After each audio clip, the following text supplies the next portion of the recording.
damos la bienvenida en nuestros estudios a la doctora Lourdes Cuesta. Ella es asambleísta nacional por el movimiento Creo.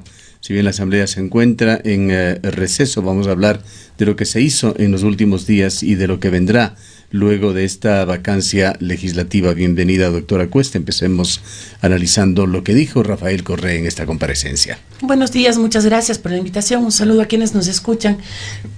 Bueno, en quienes pudimos observar la comparecencia del expresidente vía internet, en realidad fue como yo la vi en vivo, que estaban transmitiendo desde la comisión. Yo tengo una sensación de molestia, de rabia, de frustración, porque la comparecencia de él, si bien era voluntaria, tenía que por lo menos tener el marco de respeto, viendo ahí a la viuda del general Gabela. Efectivamente, sus burlas, sus risas, por molestar, digamos, de alguna manera a los asambleístas ahí presentes, lo que hicieron, como estamos viendo en el caso de la hija del general Gabela, fue herir a la familia, que lo único que, como ella dice, buscan la verdad. Un expresidente que dice no haber sabido nada, ellos que tenían el lema del prohibido olvidar, ahora es el lema del yo no me acuerdo, porque si ustedes escuchan a los funcionarios que comparecen a la asamblea, todo es yo no me acuerdo y no me acuerdo. Yo no le veo posible o no le veo factible que alguien que conoció de un caso de asesinato, porque no fue delincuencia común y así lo reconocen todos, delincuencia organizada, no se acuerde lo que decían los informes realizados por el perito Mesa. Que no ha sido parte del comité interinstitucional, pero que él recibía informes. La muletilla fue: el presidente no puede estar a cargo de todo. No puede estar a cargo de todo, no puede estar leyendo el informe, no puede estar leyendo los papeles. Entonces, ¿para qué está? Pero es una imagen muy diferente a lo que decía Correa cuando estaba en el poder, cuando él lo controlaba todo. Lo manejaba todo, ahora ya no se acuerda. Ahora el presidente no tenía tiempo para esas cosas, ahora el presidente no se acuerda ni quiénes estaban en esa mesa interinstitucional. Y algo que a mí me llama también un poco la atención y tal vez genere un poco de controversia con lo que vaya a decir es: no entiendo mucho tampoco que el perito Mesa, habiendo puesto nombres de quiénes son los autores intelectuales del asesinato del general Gabela, tampoco recuerde sus nombres, porque esos nombres, a decir de él, estaban en el tercer producto. Un tercer producto que parece que conocieron todos, y así lo dijo el expresidente de la asamblea, y están las grabaciones, por supuesto, que claro, el momento de pedir lectura de las actas se leyeron otros pedazos, pero el presidente de la asamblea en ese entonces dijo que todos conocieron este tercer producto. Entonces, desapareció. ¿Por qué? ¿Qué se quiere ocultar? ¿Qué no quieren que sepamos? ¿O quién está involucrado que se le está solapando, ¿no? Una de las decisiones de la comisión, entendemos, es traer nuevamente a Mesa. Efectivamente. Algunos dicen que no se puede porque ya cumplió el contrato. Bueno, están tratando de esclarecer el asesinato de un general de las Fuerzas Armadas. Entonces, yo creo que cualquier acción que se tome en este momento es urgente y necesaria, sobre todo por la familia. Ver a esa mujer, a doña Patricia, caminar por la asamblea con sus ojos tristes, llenos de lágrimas, no encuentra paz. Esa mujer lo único que quiere conocer es la verdad. Vayamos con el otro tema que le ha ocupado a usted en la asamblea, las reformas a la ley de comunicación. Pues esa es la figura que finalmente se tomó. En esta semana, el día de hoy, precisamente inicia una visita a Ecuador la Relatoría para la Libertad de Expresión de la Comisión Interamericana de los Derechos Humanos. Lo hace bajo la concepción de que las cosas han mejorado en Ecuador, pero que no están bien en materia de comunicación. Claro que han mejorado si decimos que ya no nos están insultando todos los sábados, han mejorado si es que ya no nos cortan todos los programas y nos ponen cadenas nacionales para conocer un lado de la información. Han mejorado porque hoy vemos una cara amable a cargo del gobierno, pero en realidad no han cambiado. ¿Por qué? Porque sigue vigente esa ley de comunicación, con graves temas que tienen que ser, reformados como se ha decidido en la asamblea, pero tienen que ser reformados ya y de manera integral y de manera urgente, y no permitir que por la redacción de ciertos artículos pueda convertirse nuevamente en una ley controladora, no solo para este gobierno, sino para el que pueda venir. Así que es importante ver sobre todo cómo sale el primer informe para debate, que tiene que presentarse terminado el receso. Tenía que presentarse antes de que se termine el receso, de que inicie el receso. Pero han pedido una prórroga a la Comisión de Derechos Colectivos donde se está tratando, así que hay que ver qué nos presentan como informe para ese debate y, por supuesto, en el lapso que hay entre el primer debate y el segundo, poner todas las observaciones que sean del caso.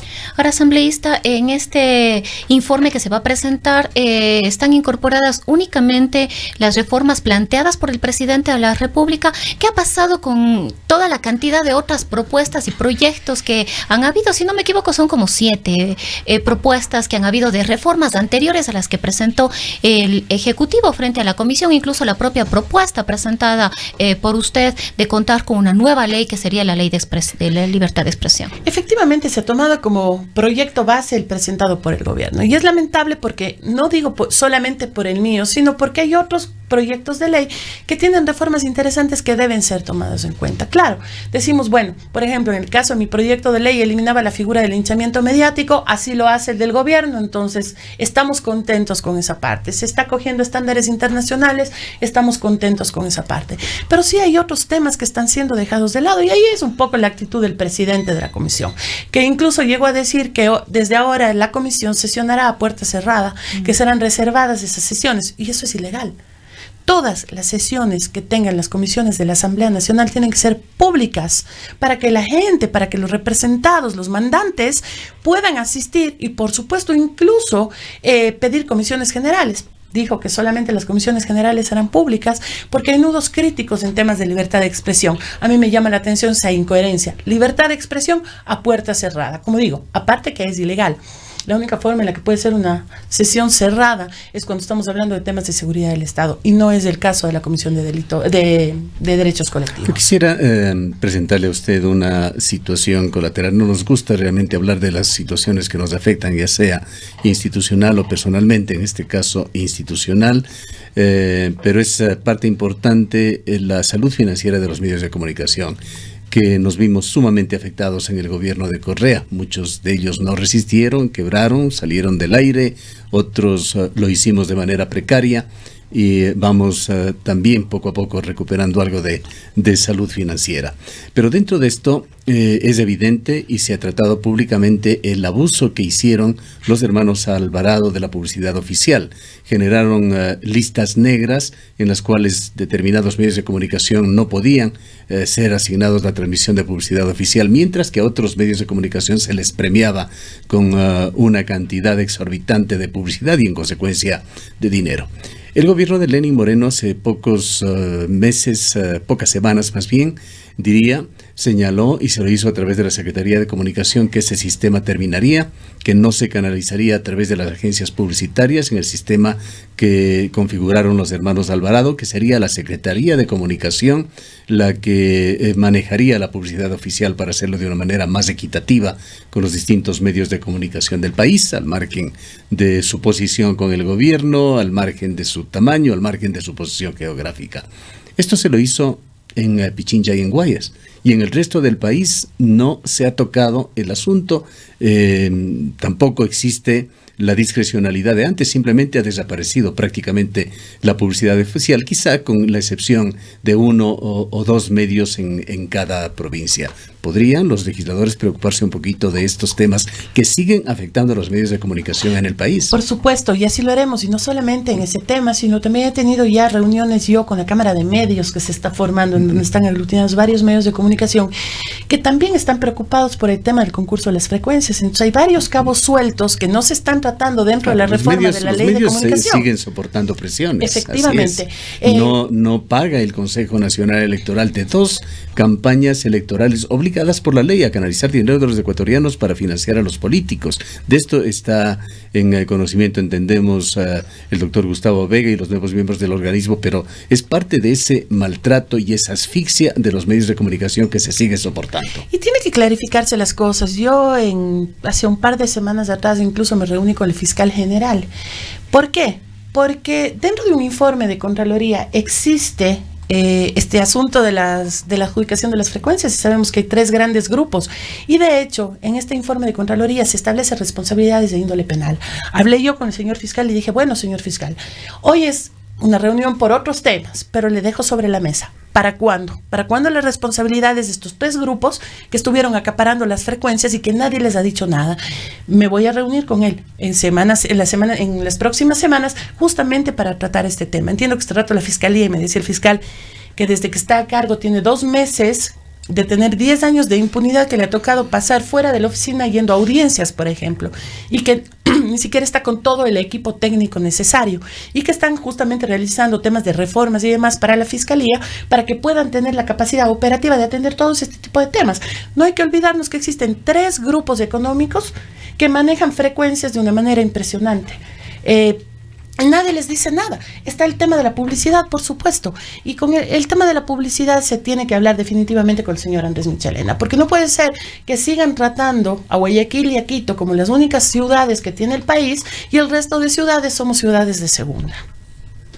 Sí, continúa realmente estos temas colaterales que afectan a la vida de los medios de comunicación. ¿Qué aspiraría, en todo caso, usted, doctora Cuesta, del trabajo que realiza la Relatoría para la Libertad de Expresión de la Comisión Interamericana de Derechos Humanos en esta semana? Bueno, yo espero realmente que el trabajo que hace la relatoría, con el que estamos de acuerdo, el defender la libertad de expresión, por supuesto, el decir que la comunicación no es un servicio público, y así lo ha dicho la Corte Constitucional de una forma bastante sorpresiva. Justamente estos temas de persecución a medios, de coartar libertad de expresión, de presiones económicas que están recibiendo o que han recibido durante todos estos años, sean realmente acogidos por la Comisión para que se vean reflejados en la ley de comunicación reformada que saldrá de la Asamblea. Y como soy de cierta manera parte interesada por haber presentado un proyecto de ley, yo voy a solicitar a la Comisión de Derechos Colectivos que me entregue una copia del informe que presente la relatoría para ver qué se está tomando en cuenta y qué no. Y sobre todo para que esas recomendaciones puedan ser tomadas en cuenta en el informe para segundo y definitivo debate que se dé de la ley de comunicación. Otro tema que todavía queda pendiente y que ha generado algunas inquietudes y preocupaciones es qué mismo pasa con la Superintendencia de Comunicación, o mejor dicho, con las funciones que ejercía la Superintendencia de Comunicación. La Defensora del Pueblo encargada ha dicho que efectivamente la Defensoría no puede asumir esas competencias por múltiples razones. Entonces nos preguntamos, ¿qué va a ocurrir ahí? ¿Va a ser realmente un apéndice de la Defensoría del Pueblo? ¿Qué competencias pasarían al Consejo de Regulación, es decir, al CORDICOM? Es decir, también nos queda ahí algunas inquietudes sobre qué va a pasar con la ausencia de este organismo. Claro, se quería hacer una especie de híbrido, que con la desaparición de la Supercom, algunos temas tenga el CORDICOM, otros temas tenga la Defensoría del Pueblo, pero hay que tener en cuenta que ni siquiera de forma constitucional la Defensoría del Pueblo tiene atribuciones como para actuar de la forma en la que actuaba la Supercom, no digamos bien o mal, sino con las funciones que tenía la Supercom. Los proyectos de ley que se presentaron son clarísimos, en donde desaparece definitivamente la Supercom con todas sus funciones. ¿Qué puede hacer la Defensoría del Pueblo? La Defensoría del Pueblo puede dar seguimiento, por ejemplo, a quejas de ciudadanos que han pedido un derecho a la réplica, un derecho a la rectificación, que no ha sido atendido por el medio, por ejemplo. Para todo lo demás están los jueces competentes. Yo sigo peleando y seguiré peleando por ese tema. No podemos tener entes sancionadores que en algún momento puedan convertirse simplemente en entes persecutores como brazo ejecutor del gobierno nacional. En el caso de la CORDICOM, que para mí debe desaparecer, seguirá, de acuerdo a cómo está presentada la reforma, de cierta manera administrando o cuidando los contenidos de los medios de comunicación. No puede tener más atribuciones que esas. Y de hecho, la conformación de la CORDICOM, que está presentada hoy en el proyecto del Gobierno Nacional, en donde se pone un miembro ya de la academia, pero otro más del Gobierno Nacional, y se han olvidado de un representante de los medios, de un representante de los gremios periodísticos. Se necesita también que sean parte de la CORDICOM para que, en base al ejercicio que tienen del día a día, puedan de mayor manera asesorar y ayudar a este organismo. Otra situación, doctora Cuesta, que demuestra que las cosas no han cambiado totalmente, tiene que ver con la criminalización de la protesta. Recién los jueces determinaban ya la inocencia de varios indígenas saraguros, pero continúan las demandas desde el oficialismo en contra de activistas. Esto ha sucedido en Río Blanco. Se han abierto procesos por parte del Estado en contra de quienes protagonizaron protestas que han recibido, se les ha dado la razón desde el Poder Judicial al determinar que la operación en Río Blanco es ilegal, y la respuesta de el Estado ha sido estas demandas contra los activistas, así como acciones concertadas desde el Ministerio del Ambiente, el Ministerio de Recursos Naturales No Renovables, en contra de los intereses manifestados por la Corte y por organismos azuayos importantes como el Consejo Cantonal, el Gobierno Provincial, que claramente han dicho que no se quiere en el Azuay minería metálica.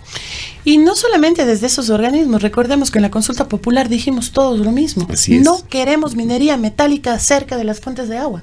Y para nosotros el tema de Río Blanco como cuencanos es un tema muy sensible que tal vez a nivel país no se lo entiende. Pero ahí está el agua que tomamos los cuencanos y que van a tomar nuestros hijos y nuestros nietos. Y no podemos tener por esa ansia de plata del gobierno, esa desesperación de conseguir dinero de lo que se gastaron todo, poner en riesgo la vida de los azuayos, de los cuencanos y de todos, en realidad de todos los ecuatorianos de este momento. La forma en la que se juzga a los activistas, incluso que se apresó a algunos, es una forma absolutamente arbitraria, ridícula y basada en el desconocimiento. Para quienes conocemos la zona de Molleturo y toda esa parte, ¿quién no tiene en su casa una caneca de gasolina para prender el fuego de la cocina, para cualquier cosa, porque sabemos que no hay una gasolinera cerca? Entonces, al encontrarles con canecas de gasolina en sus domicilios, inmediatamente fueron acusados de quienes ocasionaron los problemas que hubo. Por supuesto que no hay que estar a favor de la violencia nunca, y eso tenemos que tener en cuenta. Pero en este tipo de casos donde son activistas quienes han estado luchando por la vida, tenemos que ser absolutamente tajantes y decir que no vamos a permitir que exista persecución de ninguna forma. El ministro Henry Troya se ha convertido en el principal portavoz del gobierno y claramente él es un ministro pro minería. Es un tema que debería también ser considerado, doctora Cuesta. Para finalizar, ¿qué es lo que vendrá una vez que termine esta vacancia legislativa? ¿Cuáles son los principales temas en los que los legisladores se ocuparán? Bueno, por mi parte, al ser miembro de la Comisión de Justicia, nosotros tenemos un trabajo muy intenso con las reformas del Código Integral Penal. La semana anterior, previo a salir a la vacancia, aprobamos ya un proyecto de ley de lucha contra la corrupción, porque así se llamaba en realidad, y era la reforma a varios artículos de varios cuerpos legales. Se aprobó la ley de simplificación de trámites, pero después de la vacancia tenemos grandes retos. Estamos con más de 90 reformas del Código Integral Penal, por ejemplo. Está el Código Orgánico de la Función Judicial, el de la Función Legislativa. Por mi parte, tengo 2 proyectos de ley, bueno, 3 pendientes, 3 hablando de la ley de comunicación. Tengo 2 proyectos de ley presentados, que es el registro de violadores, el uno que va a darse prioridad en la Asamblea para su tratamiento, y arrancamos a tratar una vez que termine el receso. Justamente presenté hace pocos días también un proyecto de ley de reforma a la Ley Orgánica de Movilidad Humana. Está sobre el tapete contratación pública también, y es un trabajo intenso el que va a tener la Asamblea en los próximos meses, porque hay varios proyectos de ley que tienen que ser evacuados y muchos que se quedaron represados o rezagados del periodo anterior. Así que el trabajo es intenso, y sobre todo lo que se quiere demostrar es que esta sí es una Asamblea distinta. Yo sí quiero romper una lanza a favor del trabajo que está realizando la Asamblea. Le debe mucho al país, por supuesto, en temas de fiscalización sobre todo. Pero el trabajo que hace la Asamblea Nacional en las distintas comisiones muchas veces no se ve. Lo que vemos son los trabajos que se realizan o los debates en el Pleno. Sin embargo, el trabajo que se tiene en las comisiones es un trabajo bastante intenso. Bien, queremos agradecerle a la doctora Lourdes Cuesta, asambleísta nacional por el Movimiento Creo. Muchas gracias a ustedes, un gusto para mí estar aquí.